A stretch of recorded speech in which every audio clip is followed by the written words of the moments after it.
I can't keep this secret any longer. What have you done? Tell us the truth. Welcome to TMC, the Timeless Movie Channel. I'm your host, and today we're diving into a 1953 masterpiece, The Bigamist. Directed by the legendary Ida Lupino, this film noir explores the moral shadows of mid-century America like no other. It follows Harry Graham, a man trapped between two lives, two wives, and a secret that's about to unravel in a tense climax. The real-life drama was just as wild. Joan Fontaine actually suggested Lupino play the other woman in her own movie. Fun fact, the bus tour scene points out real celebrity homes, including that of Edmund Gwenn, famous for Miracle on 34th Street, a pioneering work that feels surprisingly modern. Subscribe for more classic cinema history. See you at the movies.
I believe that's everything. I hope so. Yes, it's a lengthy business. You must be tired. I'm so excited. I wish we could take the youngster right home with us. When do you think we can expect to get him? Oh, well, Oh, just a minute. I'm afraid I forgot something. I have to sign these. These give us permission to check into every detail of your private life.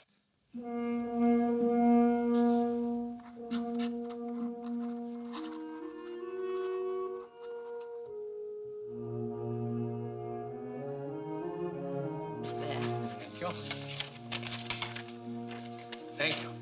Well, that does it, I think.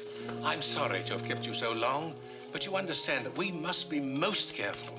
After all, it's a child's life. Our investigation can't be too thorough. How long will it be? Well, it all depends. Matter of months, perhaps. But we'll keep you posted. Thank you very much. Eve, dear, we'll be late. Goodbye, and please hurry. Goodbye. Goodbye. Goodbye. Goodbye.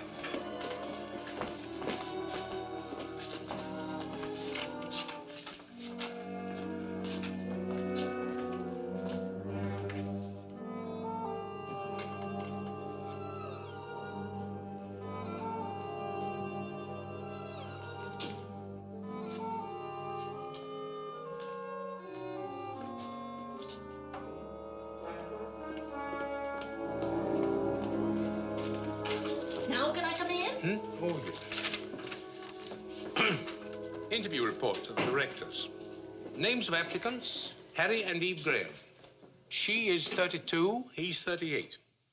Occupation, traveling salesman for the Sutter Sales Corporation, dealing in electrical appliances.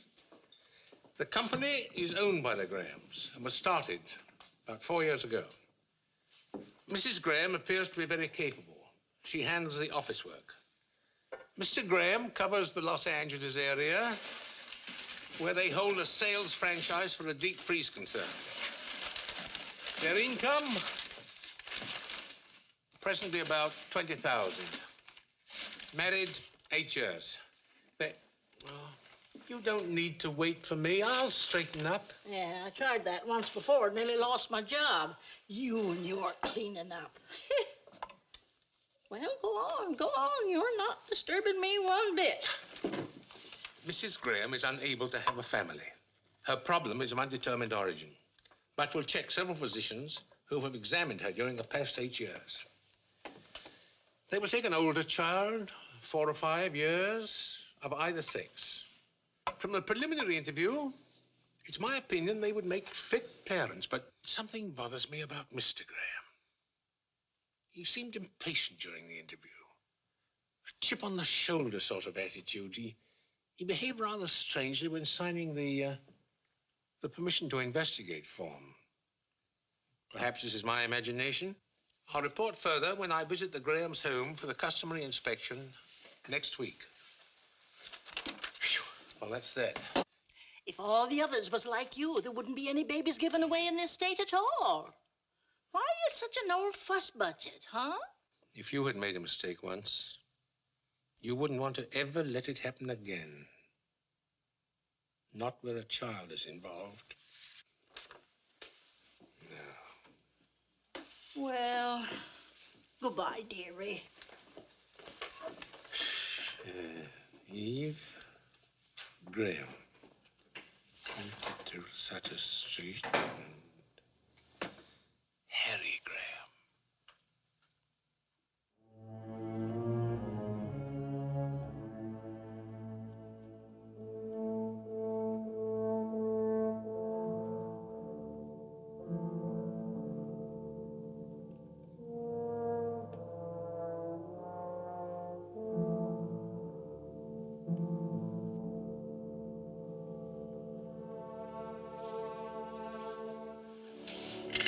Hey. What goes on? Oh, I couldn't resist him. He's the beginning of a collection. There's a whole army that goes with him. We haven't heard anything yet. Oh, but we will, you'll see. Mr. Jordan looks like Santa Claus. Just like a man who gives babies away. And anyway, it's good practice for you, being awakened by mechanical toys. On a teddy bear in the face, and maybe later on a football in the tummy. Oh, you'll learn to love it. You will love it, won't you? Of course I will. Why do you ask? Oh, then it's just my imagination. The other day in Mr. Jordan's office, I thought maybe you were sorry we'd started the whole thing. I wasn't sorry. It's just that Santa Claus was such a deliberate old codger. He got on my nerves, that's all. How about undoing my blouse? How about getting yourself pulled together? This is Tom Morgan Saturday with us. You can do the Caesar salad. What else is cooking? Oh, everything you hate. Roast beef rare, potatoes brown. How does that sound, Master? Sounds like the perfect wife. Good in the office, great around the house. I wonder if it will like him. Well, if it doesn't, I'll keep it myself.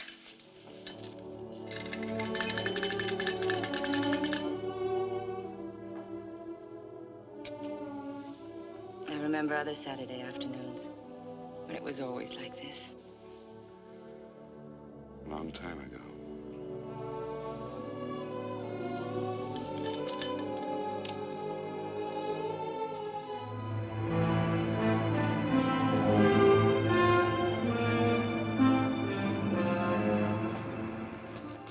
This really is a beautifully planned apartment. Yes, we think so.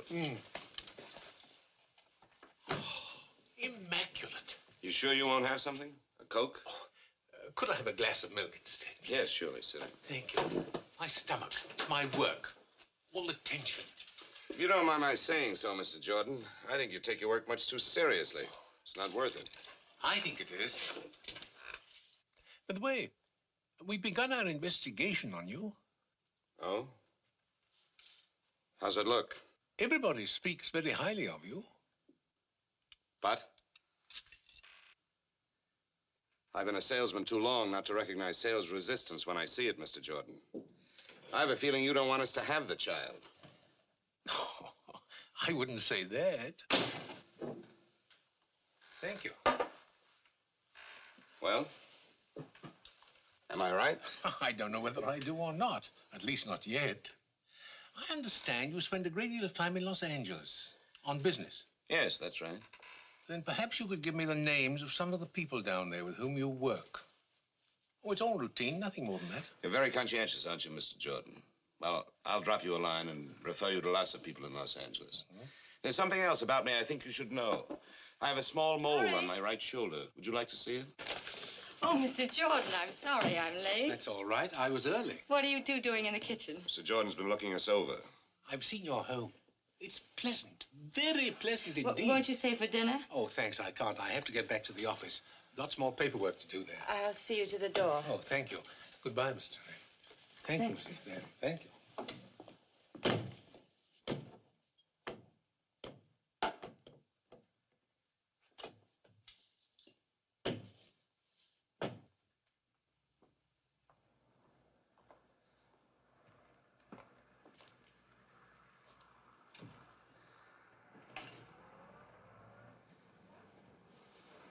What happened between you two? Oh, I'm sorry, Eve. I don't know what hit me. Sorry. He said he liked you, but didn't think you liked him. Oh? Anything else? But we could start fixing up that room, and he thought I'd be a good mother. Once Mr. Jordan is right. Well, the star salesman of the Sutter Corporation had better get on his horse. What time's your plane? 9:15. I've got a date with the Clark Company buyer first thing in the morning. If we can only sell that account. By the time you're a father, just think you can hire one salesman or even two the way things are going, and you can stay home and run the show. What's this? Are you resigning? Well, not exactly. I'll be around to heckle a bit. That's a woman's privilege. Well, I've got to pack. Oh, I'll do it for you, but there's not much to pack. Everything's in Los Angeles. Don't you ever get a hole in your sock? And how do the buttons manage to stay on your shirts? You never bring them home. I've found a laundry that does it. Saves a lot of trouble. I'll only be a minute packing your bag.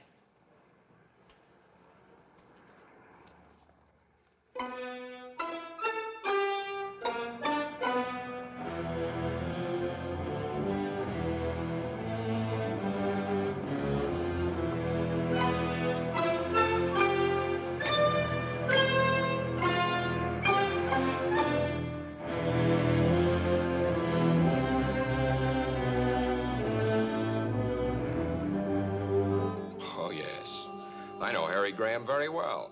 Like him. He handled our product for several years until... Until what? We didn't fire him, if that's what you're getting at. He fired us. Got a better deal. I see. I'd give my shirt to get Graham back. And you can tell him I said so. Thank you.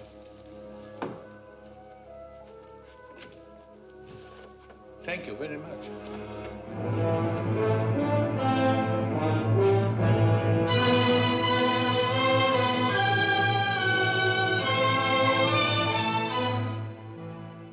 You see, the Grahams wish to adopt a child, and we must have certain information. Well, isn't that nice? They want to adopt a baby. How long has Mr. Graham made his office here? Oh, I guess about 2 years. Where does he live when he's in Los Angeles? I guess he just lives around. Hotels, motels, wherever he can get in. It's cocktail time, honey. Are you with me? Mr. Jordan, this is Roy Esterly. Oh, I'm very pleased to meet you. What line are you in?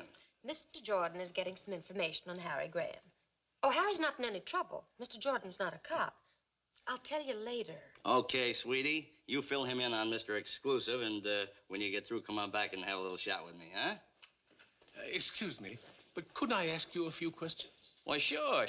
Fire away. What do you know of Mr. Graham? Oh, he's a good guy. But you called him Mr. Exclusive. Oh, I was kind of kidding, I guess. See, we never see him except here in the office, and of course, when he's here, he's buried in work. You know, I can't understand how a guy can live without a little social life. So he's not a playboy, like some cornballs I could mention. Playboy? He's the original invisible man. You never see him anywhere. He's not at the hotels, restaurants, nightclubs. Man comes to town, and just like that, he disappears. Mr. Jordan, I have an idea. I'm sure Harry will be calling in. You can get everything you want right from him. I'll call the hotels for you. Why don't you just sit over there at Harry's desk? Well, thank you, miss. Maybe I should see Mr. Graham after all. Yes, I'll wait. Oh, as long as you're going to all the trouble, would you kindly ask the hotel people when Mr. Graham was last registered? Surely, I could do that. Say, Mr. Jordan, your throat must get pretty dry asking all those questions. How about a little slug? Oh, you're very kind of you, but no thanks. Bob Vance never called, did he? No. That's good, because I don't want to talk to him. Hello? No, he's in Redlands. He'll be back the day after tomorrow. Yes, I'll have him call you.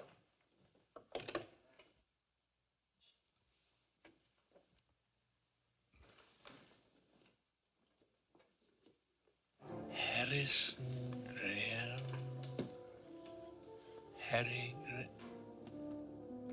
Harrison Graham. Good night.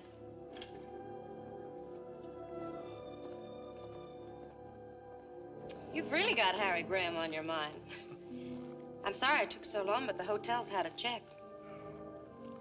You know, it's funny, but he hasn't registered any of them for months. Several of them remember him. Of course, he could be staying at a rooming house, but that doesn't sound like him. He likes everything nice.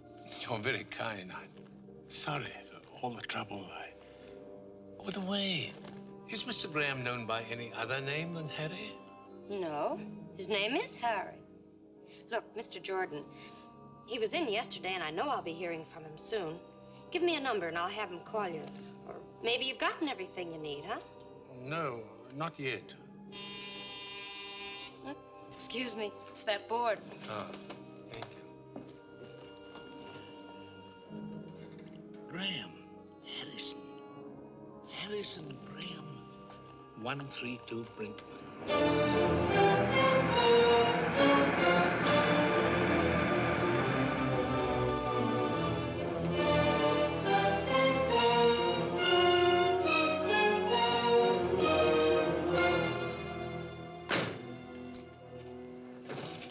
Wait for me, please.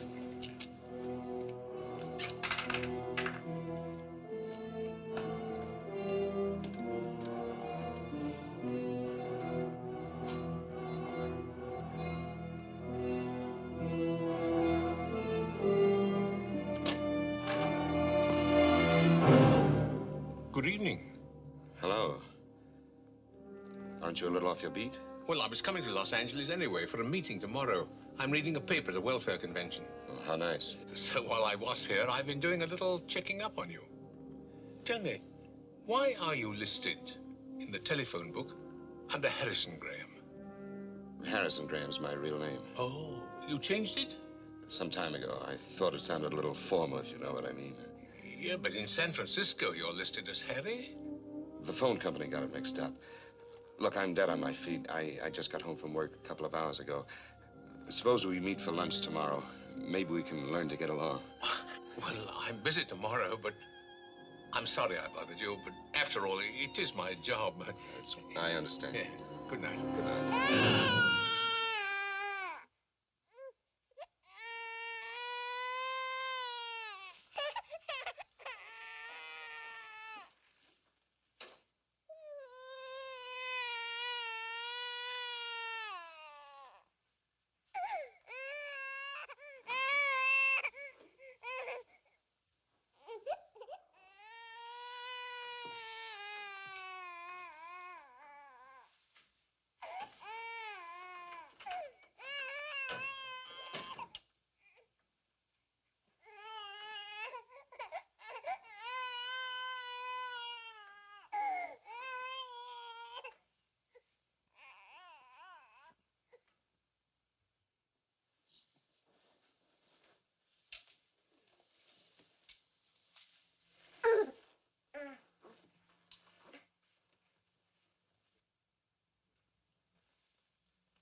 It's all right. All right.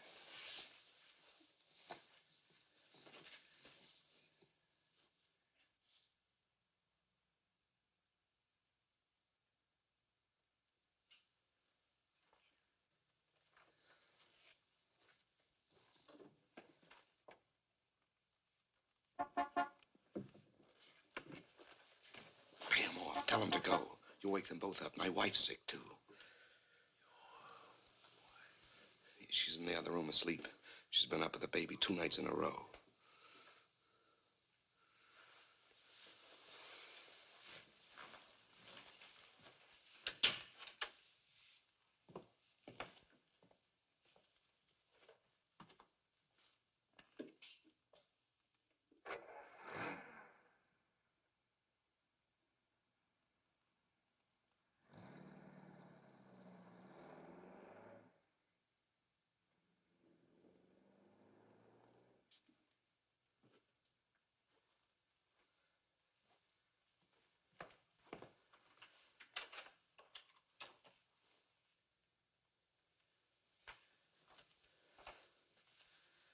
How long has this double life of yours been going on? About 8 months. And you tried to adopt a child. What are you going to do? Call the police. You can't. Not now. Not with her like this. Please, I've got to try to make you understand. Please. I can't believe it. I can't.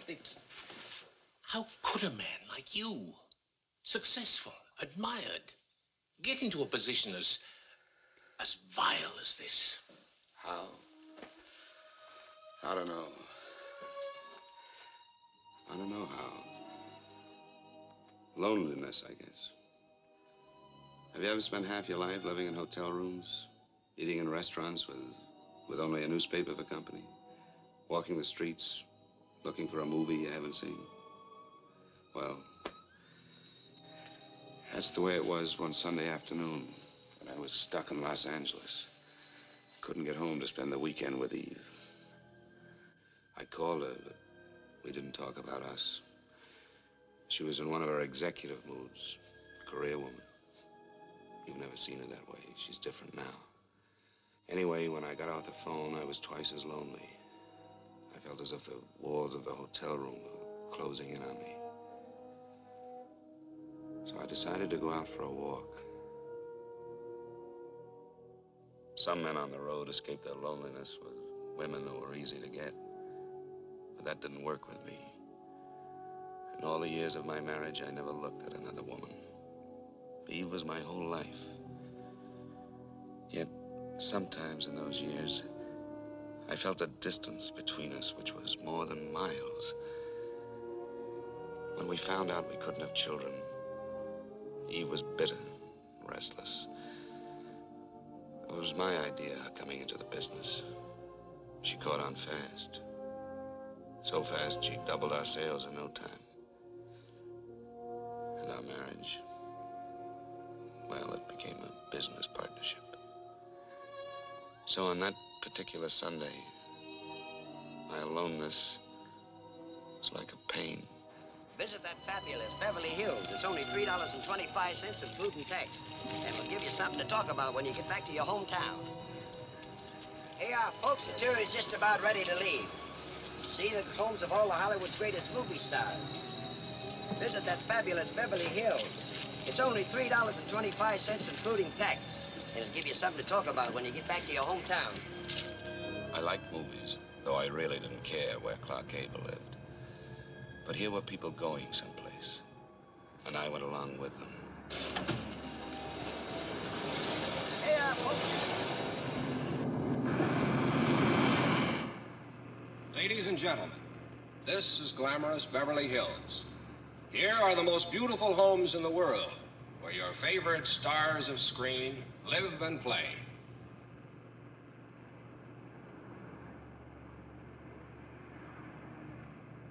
Over there is the home of a woman who knows Hollywood best, a lady who shares her secrets with millions, Luella Parsons.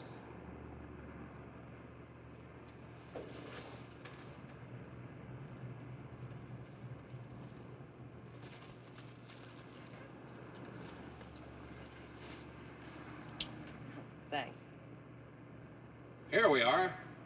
On your right is the home of that shy and modest man, Harvey's friend and yours, Jimmy Stewart. Now take a look on your left, and you'll see the home of that funny, funny man, Jack the Miser Benny.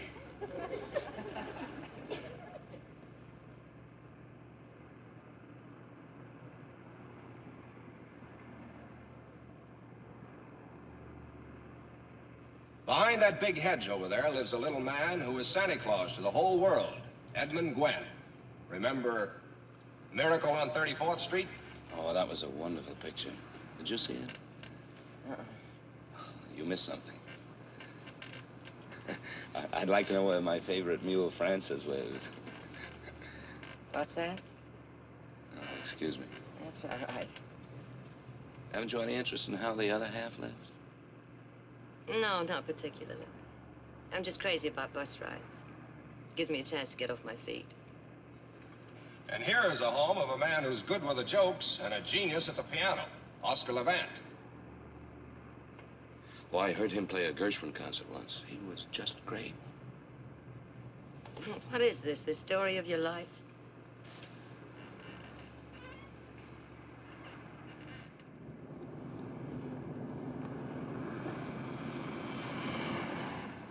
Were you wondering where our glamour girls are? All right, here's your answer. On the right, you see the home of that fine actress, Barbara Stanwyck. The White House, also on the right, is where lovely Jane Wyman lives.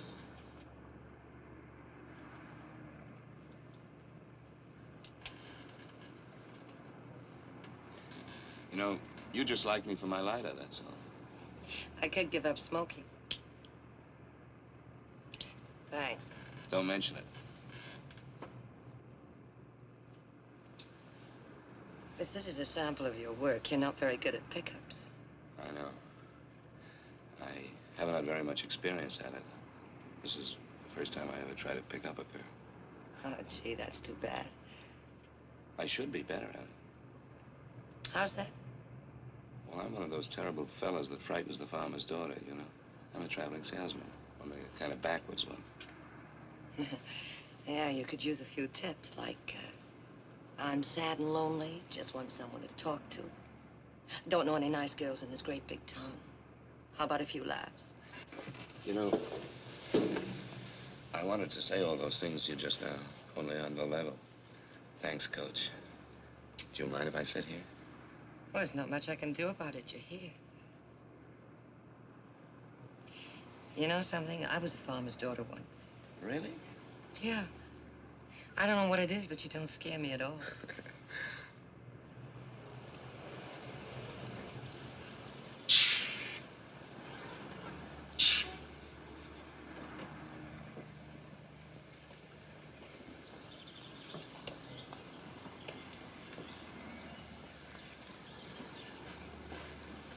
Well, thanks for the use of the lighter. Bye. Oh, just a minute. In case you ever need a deep freeze, my name's Harry Graham from San Francisco. Oh, well, that's nice. Mine's Phyllis Martin from here. From here?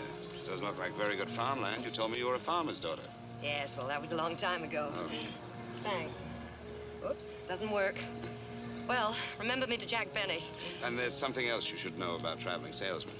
You kill me. They have very large expense accounts and frequently buy dinner for pretty girls they meet on buses. Well, I must say your style's improving fast. But I'm afraid I can't. Sorry. I'm sorry, too. Yeah, well.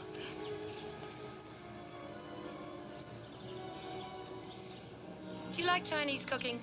Sure. Why? Have you changed your mind? I know a place that has the greatest water chestnuts in town. If you can stand water chestnuts. I'm mad about them. Let's go. All righty.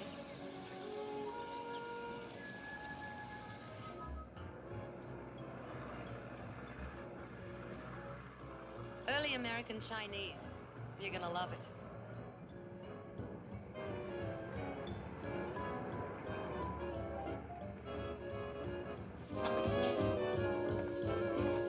Cozy little place, isn't it?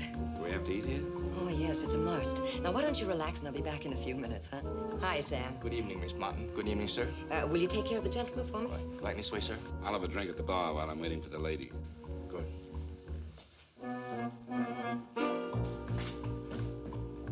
Scotch and soda, please.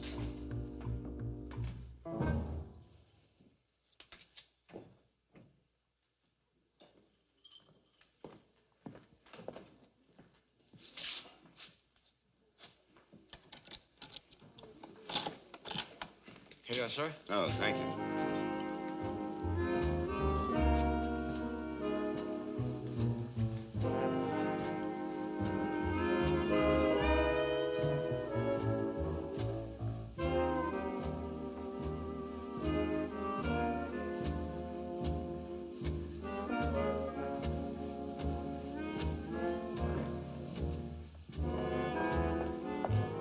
Dinner's ready. Table's over there. Oh, no. What are we playing, charades? The outfit came with the job. I work here. I don't believe any of this. Well, the pain will wear off in a minute. Now, just follow me. Egg soup. Very healing. I ordered the rest of the dinner for you, too. Aren't you allowed to sit with the customers? Maybe later. Well, go on, eat your soup. It's the only genuine Chinese dish we serve here. The guy who owns the place used to run a string of hot dog stands. His name's Hannigan. You sure you can't sit down? No, I can't. Try it. How was it? Tastes good. Say, where are all the people? Oh, Sundays are quiet. And all the rest of the week. How long have you been working here? About 6 months. I needed a job, and Hannigan needed someone to liven up the joint. You can see I've been a howling success. Ah, come on, sit down, huh? No, I can't. Say, where'd you say that farm was? I didn't. Little place called Pennsylvania. How'd you get all the way to Los Angeles? Well, I wanted to see the world. So you started with China, huh? That's right. You know something? They've never heard of chop suey in China. You don't say. That's right. It's the house specialty here. And the next course, if you can stand it.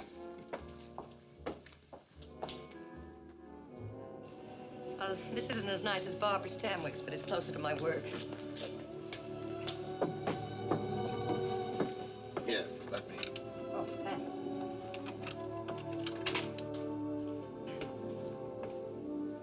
Well, thanks for a lovely evening. There's nothing. Drop in again sometime. So long. You know, we've been together 7 hours, and I still don't know a thing about you, except that you're the nicest stranger I ever met on a bus. Well, I don't know anything about you either. Let's leave it that way, huh? All right. I will tell you one thing about myself, though. What's that? On that bus this afternoon, I felt just as lonely as you did. Feel better now.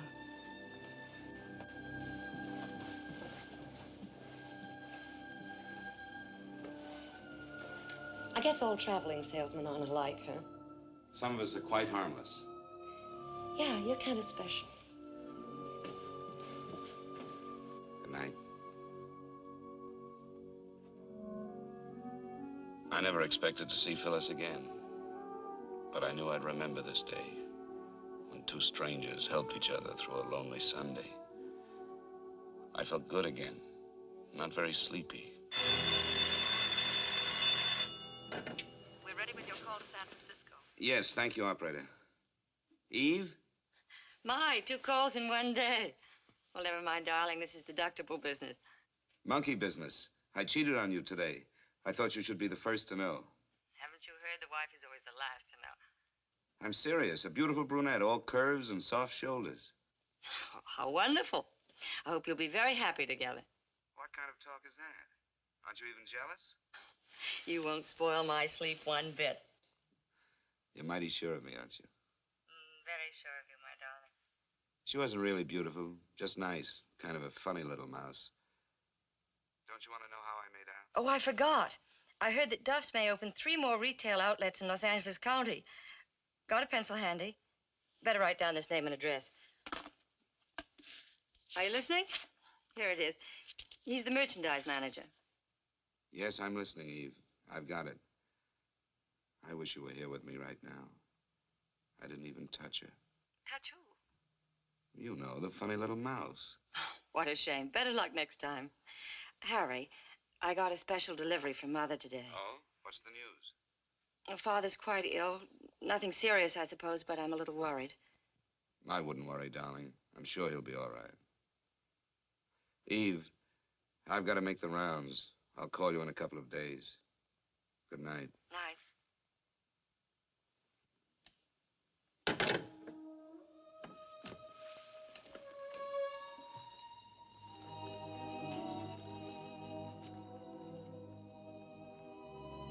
And in a couple of days, I did get home. Dead tired and a little bit sick of the deep freeze business. I only wanted a weekend with Eve. But she had other plans, big plans. Tom Morgan, our lawyer, was there. Carl Forbes. He was a buyer for the Redmond chain. I'd never been able to sell him. Then Eve decided she'd try the woman's touch. Why did you ever send your wife in to sell me? She packs quite a punch. Hadn't you heard? Eve's the brains, I'm the brawn. Oh, don't listen to him. I'm just Harry's little secretary trying to get along. I was afraid you'd ask me how the thing worked. Well, how does it work? Would you like some more coffee? Oh, no, thanks. Now tell us all about the superior mechanical features. All right, but stop me if this gets too complicated for you. In the home size, there's a special condenser that eliminates the fan noise and the outside moisture. The single-phase motor is completely sealed, so it has greater efficiency, and we can prove to you in normal operations that our product will save you in electricity 2.5 cents per hour, and the lid is counterbalanced. We just happen to have a model in the kitchen. And if you have your combination Phillips screwdriver handy, Mr. Forbes, I'd be happy to take the freezer apart for you. Any questions? No questions. And no demonstration, please. I'm convinced. At least almost. Perhaps another little brandy? Harry, Mr. Forbes would like some more brandy. Harry? Oh, of course. Sorry. Tom? No, thanks. No more. How about a little poker?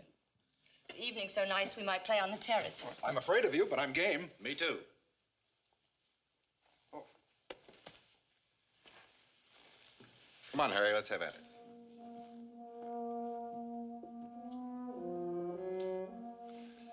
You know, I think we're really on our way. I'm sure we got Forbes. It's the power of a woman for you. Oh, I'm so happy. I'm so sleepy. Good night, Don. Eve. Hmm? I just figured something out. In the last month, we've been together 6 days and 14 hours, not counting when we're asleep. Doesn't make any sense. Did you hear me?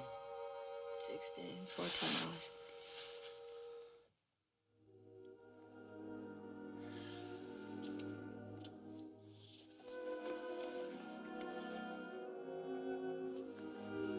Eve, let's go away tomorrow. Doesn't matter where. Just so long as we're together, huh? Of course, we'll go away sometime, darling. We'll go to all those glamorous places that Holiday writes about. We'll do it Frisk happened to. Let's not wait, Eve. Our marriage is the only thing that really matters. I love our marriage. My dog.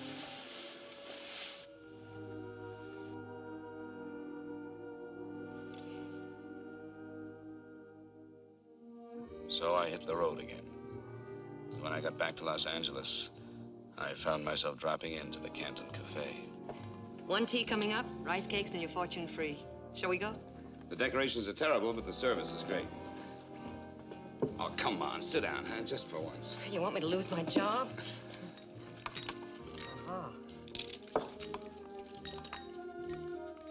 What does it say? You will travel far. Well, that's right in the button for a traveling salesman. Here's another one. Uh-huh. Money and fortune await you. That's better. And the last one.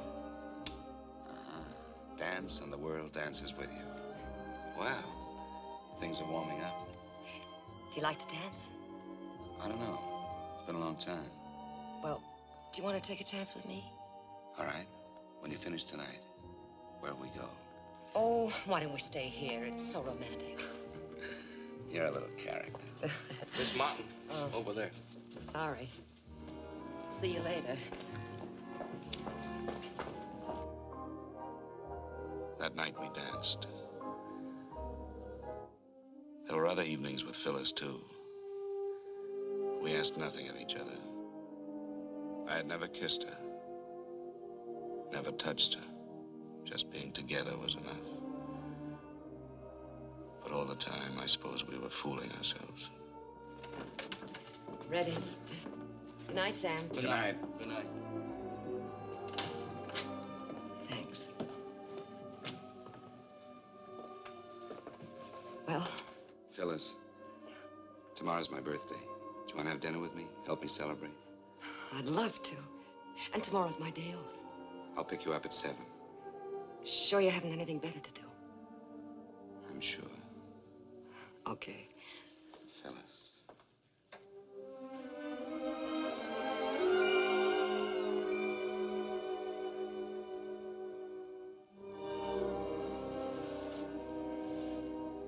Good night, Harry. Good night.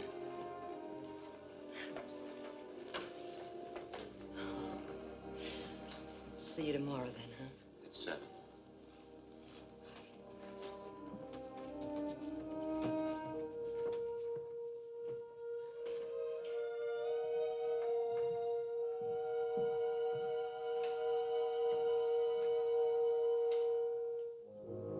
spent my birthday trying not to think of Phyllis. Still, I felt her closeness. I was finding out that I was not the take-it-and-leave-it kind. I knew then I couldn't see Phyllis again, that night or any night. I felt like someone who walks away from the edge of a cliff, back onto solid ground. I felt pretty low, too, about walking out on her. But it was better this way. Much better. Come in. Tray's over there.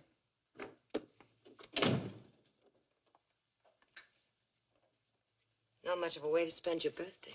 Phyllis, didn't you get my message? Well, sure I got it. That's why I came over. I was worried. What's wrong? Nothing serious. I think I'll live. Just a headache I couldn't shake. Yeah?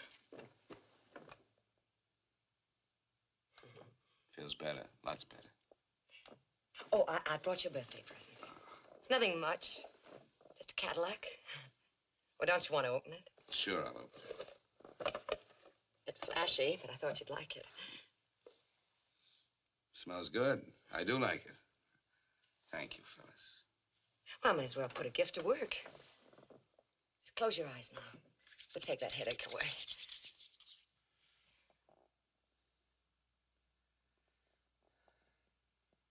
It's working already.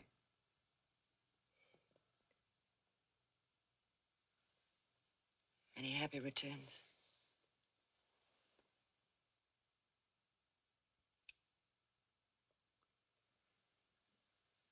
You know something?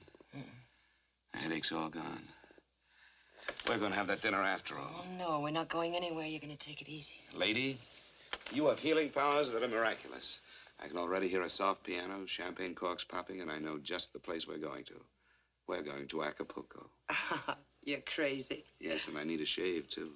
Look, I'll go home and get into something slinky, then pick me up in 15 minutes, huh? All right. I'll get into something real uncomfortable.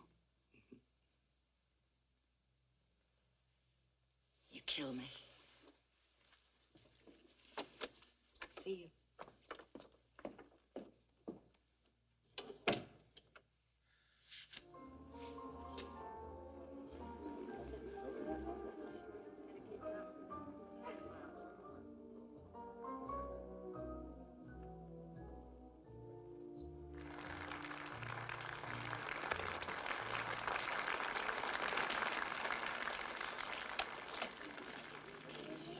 Oh, it's such a lovely night. This is going to be even better than the last part. I'm glad your birthday only comes once a year. This once was worth it. Acapulco. You know, I never thought I'd make it. And only 30 minutes from downtown. You know, you fall in love here. It goes with the check. When did you make that up? Just now. Have you ever been in love? I've tried it. You know what I think? I think you fell in love once, got hurt, been running away ever since. Am I right? I bet you read palms, too. Yeah, he was with the occupation forces in Germany. You've heard of those Dear John letters, haven't you? Yeah, sure. Well, I got a Dear Phyllis. Seems I lost out to a little Fräulein. I guess all men are no good, huh? Oh, I don't know. I think there are one or two nice ones left in circulation. He's looking at you, Phyllis. Thanks. The stars were very bright, but it wasn't the stars. You know, you're a funny one. Don't you want to know if there's someone in my life? Whether I'm married, divorced, whether I have 6 children, whether I've spent any time in jail? No. Why not? What good would it do me if I did know all those things? I like you as you are. The way we are. I don't want anything from you. And I'm afraid of being in love again. I touched your hand, the spell you cast was a magic thing.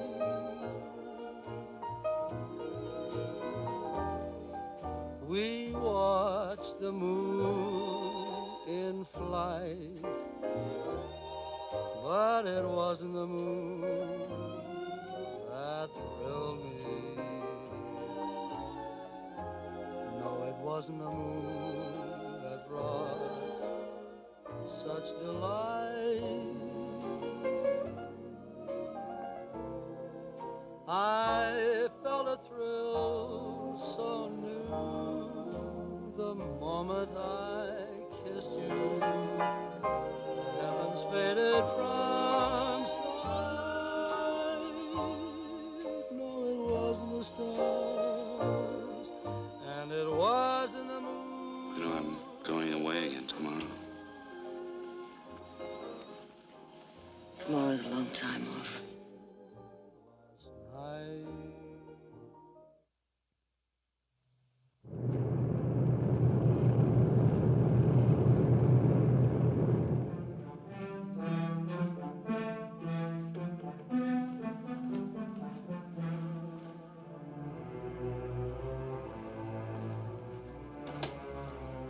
Eve? Eve?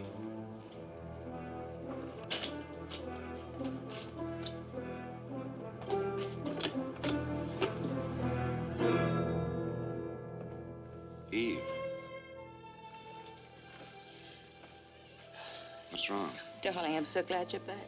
What's the matter? Father's had a heart attack. His condition's critical, and I have to go at once. Oh, poor baby. I'm sorry. He's such a great guy. Do you want me to go with you? Thanks, but you better stay here and take care of things. Anyway, I got the last seat on the plane. What time? 10 o'clock. I changed planes at New Orleans for Miami. What about money? All right, I cashed a check on the company. How was the trip? Pretty good. We got the Barlow account, but it took some doing. Good boy. Hartnell's in Ventura is complaining about factory deliveries. I got that all straightened out. Oh, fine. Well, I'll take care of the office here until you get back. If you need any help, call. I'll hop a plane. Maybe he'll pull out of it, huh? I hope so. Ooh, I almost forgot. Oh, lovely. You like it? I'm crazy about it. Put it on for me, will you? What do I have to thank for this? All that new work with Barlow's or that cute little mouse you told me about? Did my boy step out of line? You thank me. Oh, and I do like this. Oh, Eve. This last trip. It's no good being away from each other. How would you like me to be around all the time? Could you stand it? What do you mean? One of these days soon we'll put a man on. I've got my eye on a fellow. Oh, I think I'm going to cry. I should be so happy if it weren't that... Finish your packing, darling. I'll make us a couple of drinks.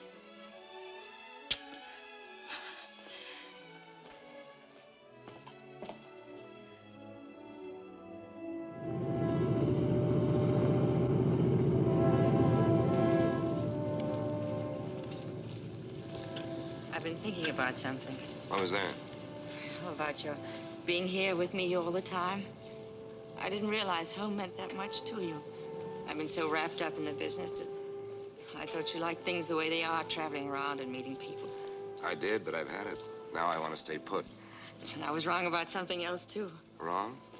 For nearly 4 years, ever since the doctor said, no baby, I hated myself and you and everybody. I was resentful when you suggested adopting one. I couldn't see taking care of somebody else's child. Remember that? Yes, I remember. I was wrong. What made you think of it now, after so much time? Maybe it was the telegram from home. I suddenly thought of how much my family meant to me and how much they loved me. And it seemed selfish not to pass it along to a little child that needed it. Even if it isn't your own? It doesn't seem to make any difference. You still want one? Yes, of course I do. Well, then, would you see maybe about getting one while I'm away? Yes, I will, Eve. Tomorrow morning, the very first thing. I thought you'd forgotten all about it, that the business was our baby. Will you forgive me for taking so long? Yes, I forgive you. Announcing the departure of American Airlines Flight number 516 to Atlanta and New Orleans, connecting with Miami. All aboard, please. Well, that's us.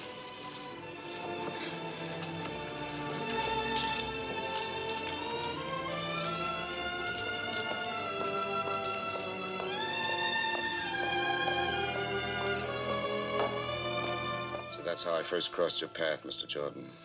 I called you on the phone, wanting to know how to start. We wanted a little boy or a little girl. Didn't make any difference which. And we wanted it faster than any child had ever been adopted before. But you told me it wasn't as easy as all that.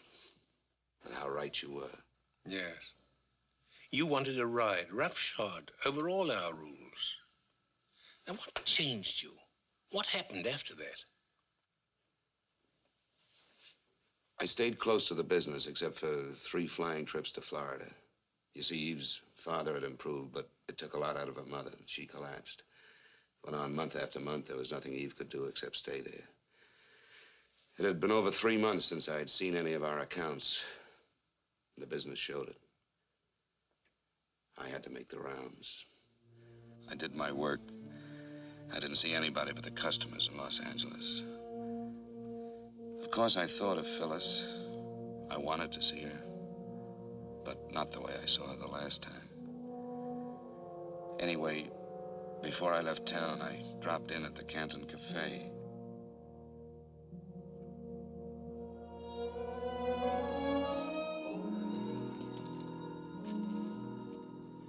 Hi, Sam. Hello, Mr. Crane. We miss you. Thanks, Sam. Miss Martin here? Phyllis? No, she doesn't work anymore. When did she leave? About a month ago, maybe a little more. Was anything wrong? She said she wasn't well. She was going away. Where? She didn't say. Will you have dinner here tonight, Mr. Graham? No. No, thank you. Thanks, Sam.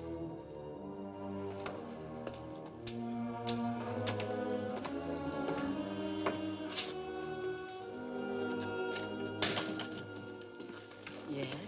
Is Miss Martin in? Miss Phyllis Martin. What do you want? My name's Harry Graham. I'm an old friend of hers. Does she still live here? She still lives here, but she isn't feeling well. She doesn't want to see anyone. Well, I've got to see her. You remember me, don't you, Mr. Graham? I've spoken to you on the phone several times. Oh, yeah. Yes, I remember. Come in. Thank you. I think she needs you. Her room's right up there, first on the left.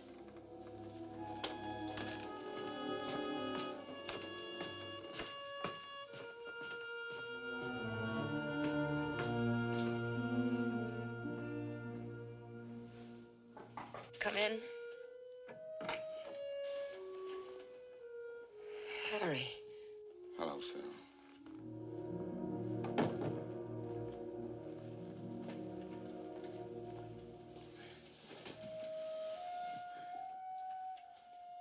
What's the trouble? Nothing. It's good to see you again. I just got back from San Francisco. I've been working there for the last few months. I went to the restaurant and they told me. And I had trouble getting past your guard downstairs. Well, now that you found me again, how are things in the deep freeze business? What was it? Hot water heaters? Phil. What did the landlady mean just now when she said she needs you? I don't know. Come on. Look, I don't need anybody. I can take care of myself. I'm a big girl now.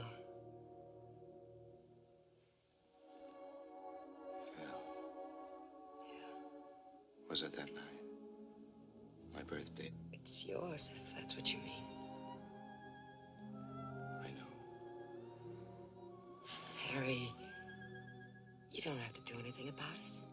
But I want to do something about it. No, I don't trap my men this way. You're free just as you always were. Why didn't you want to see me? What were you afraid of? I don't know. I guess maybe I was afraid you wouldn't want me to have it. I don't think I could stand that. You see, I never had anything of my own until now. Don't be afraid. Of course I want you to have the baby. I'll take care of everything. Don't worry. Look. I've got some things to do. You stay here and rest a while. I'll be back later. Good. And Phil, I'm glad, terribly glad I found you. So am I. Come on.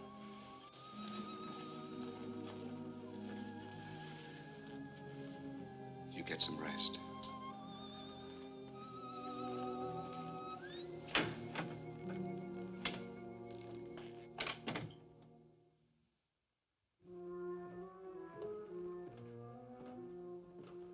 Graham. Mr. Graham, this is Dr. Wallace. He's taking care of Phyllis. I was just going up to see her. How is she, Doctor? Could I speak to you for a minute? Yes, surely. Excuse me. I think she's going to be all right. She's had a rough time of it this last month. 2 transfusions. And she's not very strong to start with. Then there's the mental, emotional state to contend with. You can understand. Yes, I understand. I think things will be better now that you're here. I'll take care of everything. Please give her the best. I'm glad she means something to you. She can be hurt just like the rest of us. Fooled me at first with that flip, hard act of hers. But that's not the real Phyllis. You must know that.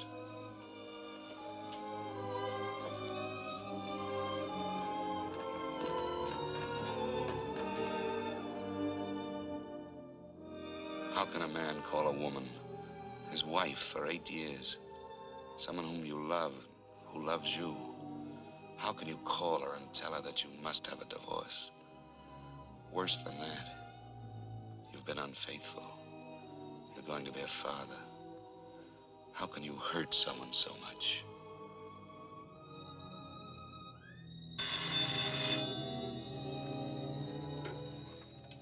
Hello? Eve? Oh, Harry, I've been trying to reach you. What is it, Eve? Your father? About an hour ago. I'm sorry, darling. I'm sorry. I'll have to stay with Mother a while, and then I'll come home to you. Can you hear me? Yes, of course I can hear you. Are you all right, Harry? Yes, of course I'm all right, Eve. Give your mother my love and take care of yourself. Goodbye. Goodbye.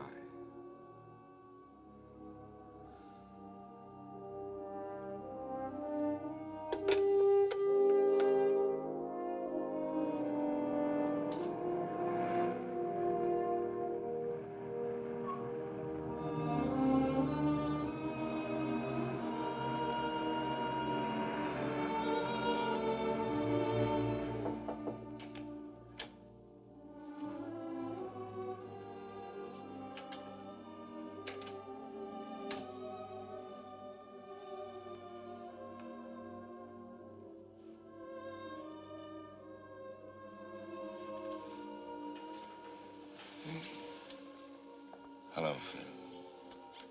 Hello. I forgot to ask you something. Yeah, what was that? Will you marry me? No. Not this way. I'm not asking you. I'm asking you.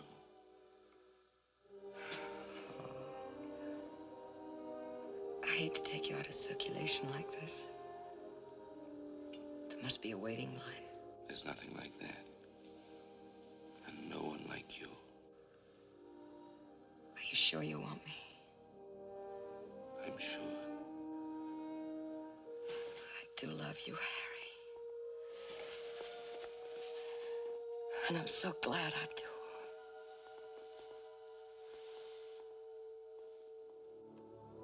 I stayed with her until she fell asleep. You may laugh, Mr. Jordan, but for the first time, I felt needed. I loved Eve, but I never felt she needed me. How did you expect to get away with it? I didn't.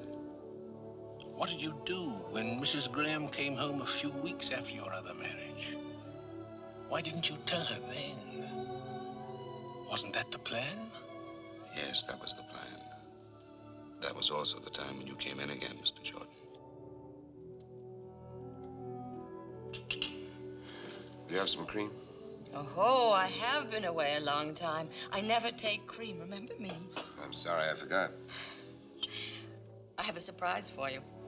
Surprise? A sentimental surprise. Come on, bring your coffee.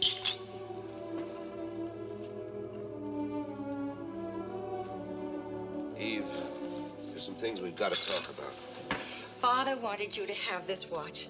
It was grandfather's, and then when Father and Mother married, it was a wedding gift to the groom. Grandfather said that having a watch and chain made a man feel more like a man, sort of like a mustache cuff, I suppose. I wish I could have thanked him for it. Well, he told me to tell you to take very good care of it because it should be passed down to our son. He said it was a lucky watch and should be kept in circulation. Our son, I'm glad he didn't know how I let you down. You haven't let me down. You couldn't.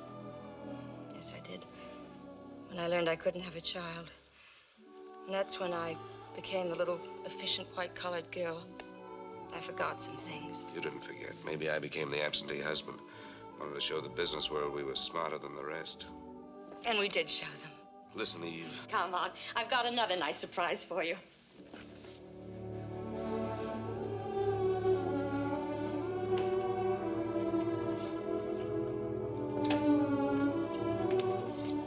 The light doesn't work. Leave the door open so we can see. I cleaned it up today. But don't worry about your golf clubs. I put all our junk in the closet and I stored the suitcases. Oh, I think it's going to be very nice when we get it fixed up. Go a little slower, Eve. I'm not with you. Remember Mr. Jordan? Mr. Jordan. When I left for Florida, you said you'd look into the adoption business, and you told me about Mr. Jordan. Oh, yes. Now I remember. I spoke to him on the phone. What about it? Well, that's a surprise. I called him this morning. He said he wanted to see us both, but he thought he could help us. Of course, it may be a while. Oh, so you decided to go ahead and fix the place up? Well, I know it was impulsive, but I couldn't wait. I thought we'd put the bed here, and the chest of drawers over here, and one of those little rubber tubs in case he's too small to use ours. Like it? You still do want a child, don't you? Is adopting a baby terribly important to you? Oh, yes. More important than I ever knew before. Except for you, it would mean everything to me. All right, then. I guess we'll go see Mr. Jordan.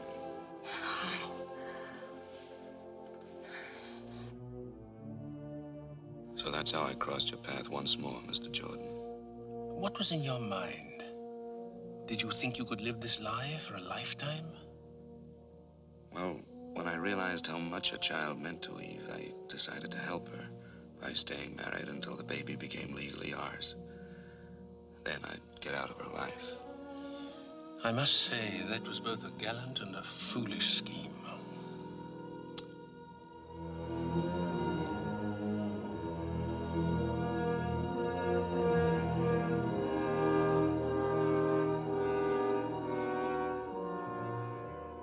Those were months of panic, fear. Like the night my son was born prematurely, just as the doctor predicted.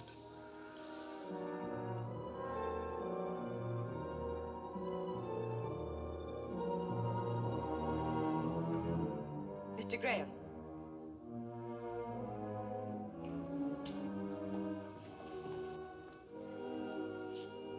Mr. Graham, you have a little boy. You can see him through the window down there.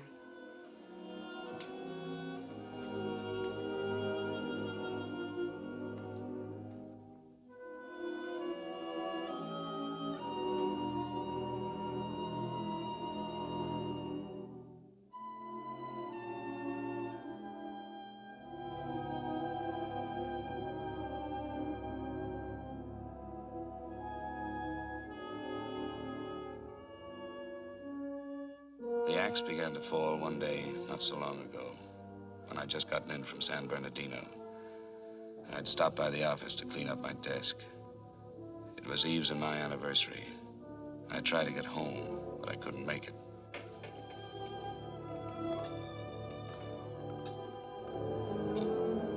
Is there a man in this joint that's been married 8 years? Eve.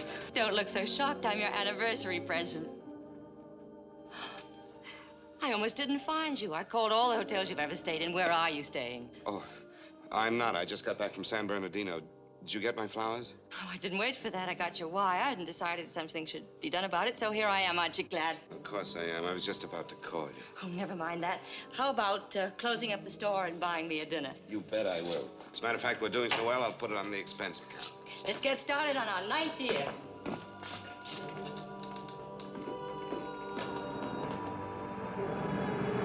After dinner, Eve wanted to take a walk. I was afraid every step of the way. Yet I tried to get into the holiday spirit for her sake. For a moment, it was like old times, hotel. Mr. Graham, if you're going home, could you give me a lift? Some other time. See you, Ricky. Who's he? Store executive, son. I have dinner at that place now and then. What does he mean by home? Oh, the Chapman Park Hotel. I stayed there a while back. They live nearby. How about nightcap? Love it.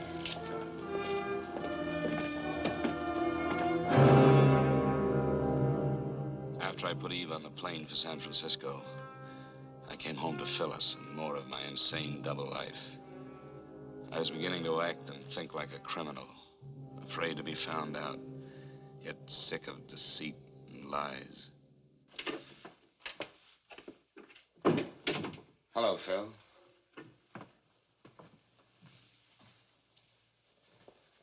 Danny asleep? That's right. All right, Phil, out with it. Surprised you came back. What do you mean? Let it go. No, Phil. I won't let it go. I want you to tell me.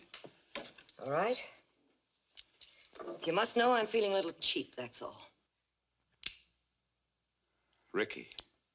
Worse than that, Ricky's mother. Oh, she couldn't wait to phone me all the grisly details. Made a wonderful story out of it. You know, just like the Sunday papers. Husband supposed to be out of town. Secretly meets another woman. Secretly. He might have done a neater job of it, Harry. Yes. Yes, you're right. Getting awfully excited over one, aren't I? There must have been others. No, no others. Well, that's a comfort. I'm behaving like a fool. After all, I dragged you into this marriage. Stop it. Don't say that. It's not true, and you know it. Leave me alone, will you? Listen to me. There's something I've got to tell you. Please. Just leave me alone. Phil. Phil, you must listen. Harry, get out, will you? Phil. Get out.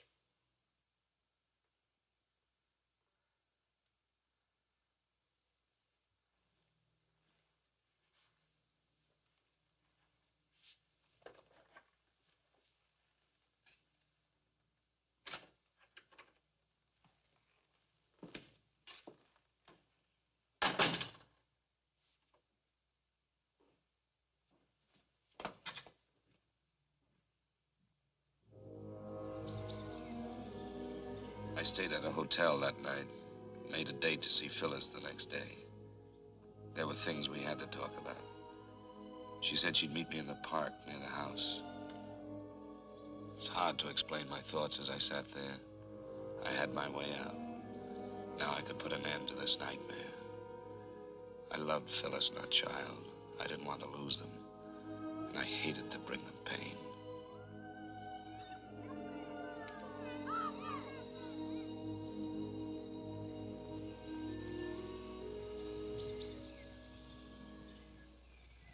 Hello, Phyllis. Hi. Cigarette? No, thanks. How's Danny? He's fine. I had Miss Higgins come over and sit with him. Look tired. Yeah? Well, I didn't sleep too well last night. Neither did I. What did you want to talk about, Harry? I've been thinking I could manage $85 a week. Can you and Danny make it? Sure. You can get the divorce and all that. I'll pay for everything. I'm sorry it had to happen this way. I never meant to hurt you. I'll come around later and get my things. Okay, anytime.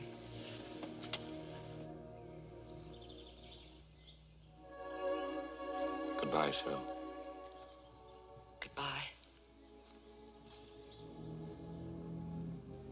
Harry. This is crazy. I can't go through with it. I guess you just gave my ego a kick. Will you forgive me? I do love you so. You big lug. You know why I didn't sleep last night? I kept thinking about our marriage. You know the way we got into it. It wasn't fair to you. Don't say that, Phil. Never, do you hear me? Please, take me home, will you? You really want me to? Oh, yes. We need you. Come on.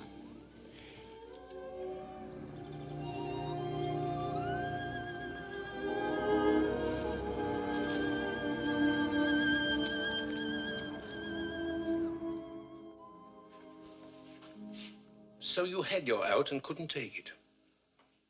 And yet all the time you knew it had to end this way. Now you're going to call the police. Well, maybe I ought to thank you.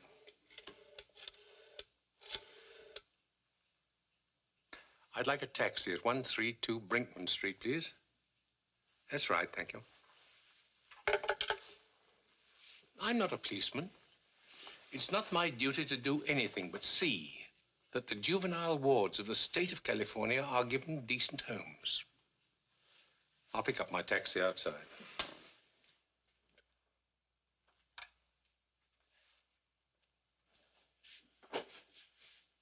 I can't figure out my feelings toward you. I despise you, and I pity you. I don't even want to shake your hand, and yet I almost wish you luck.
Dearest Phyllis, just a moment ago, I watched your sweet face as you slept, knowing I had to hurt you again.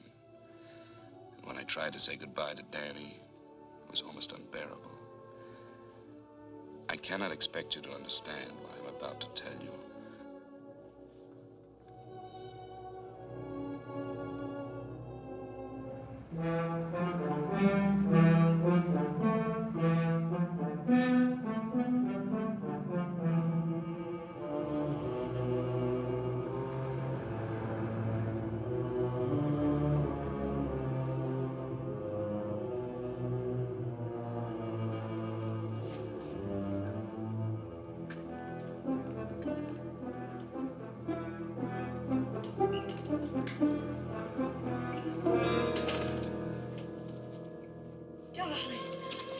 Wonderful you're here. Why didn't you tell me? I couldn't. I have to go away. Go away? Where? I can't explain now. There isn't time. There isn't time. What do you mean? Tell me. I wanted to tell you. That's why I came back. But now there are people waiting for me downstairs. People? What are you saying? All I can do is pray that one day you'll forgive me. Try to remember one thing. I love you. I've always loved you. But you can't go away like this. Oh, I love you too. Dearest, it's the only way. Tom Morgan will call you. He knows all about it. Harry.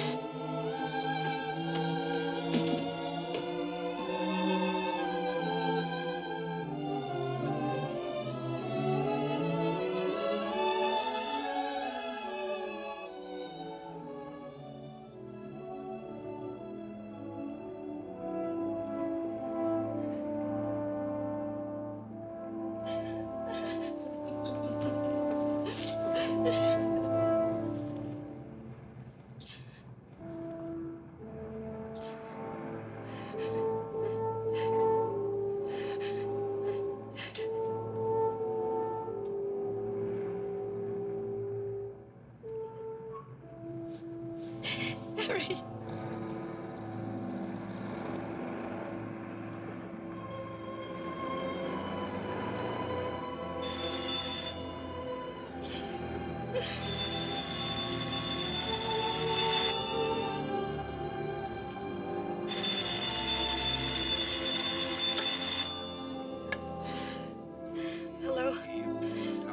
Tell me now. I hate to tell you this, Ian, but I have to. Harry's been married over the weekend for Los Angeles, and he has a baby. He got in town a couple of hours ago, went straight to his headquarters. He made a full confession. After that, he called me, and he asked me to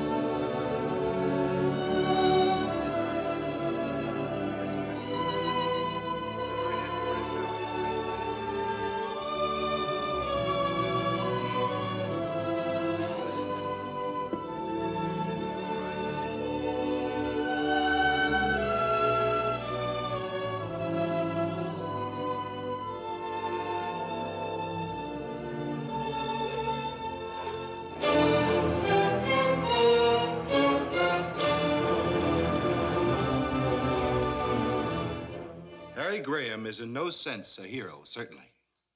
But neither is he a monster. He's an ordinary man that made one terrible mistake. In this case, there's a peculiar sense of irony. If Harry Graham had taken Phyllis Martin as his mistress, some people would have winked an eye and turned their head. But because he gave her and the child she bore him his name and an honorable place in the community, he must be utterly destroyed. Now, I don't deny that the defendant should be punished. But I do believe that in this case, punishment might well be tempered with mercy.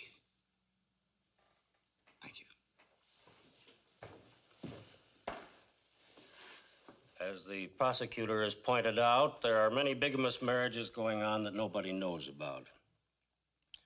The prosecutor is also quite correct in observing that this is a condition which strikes at the very roots of our society. Please stop it. I'm guilty. Why go on talking about it? As the counsel for the defense has brought out, there's irony in this case, tragic irony. I suspect that the defendant may have even loved both these women. Perhaps he even needed them both. I also suspect that he may now have lost them both. When he's once more a free man, it won't be a question of which woman he'll go back to, but rather which woman will take him back. That decision is theirs. Under any circumstances, he'll be forced to continue to support them both, and he will legalize the status of his son by naming him in his will. These are decent women, Mr. Graham. You're basically a decent man, and that's the whole point.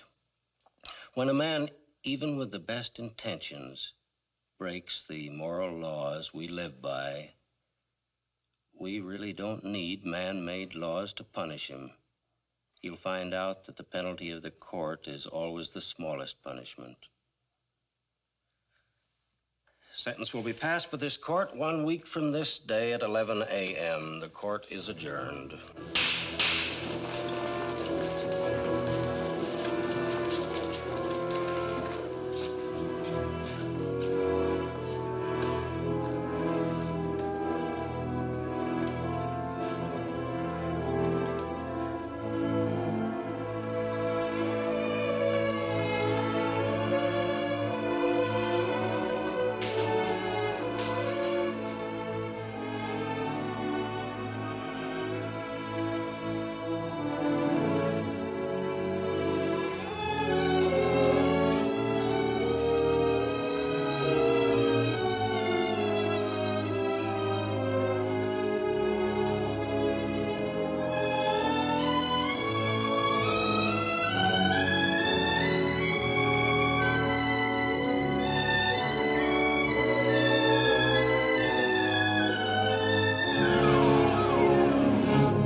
Thank you for joining us here at TMC, the Timeless Movie Channel.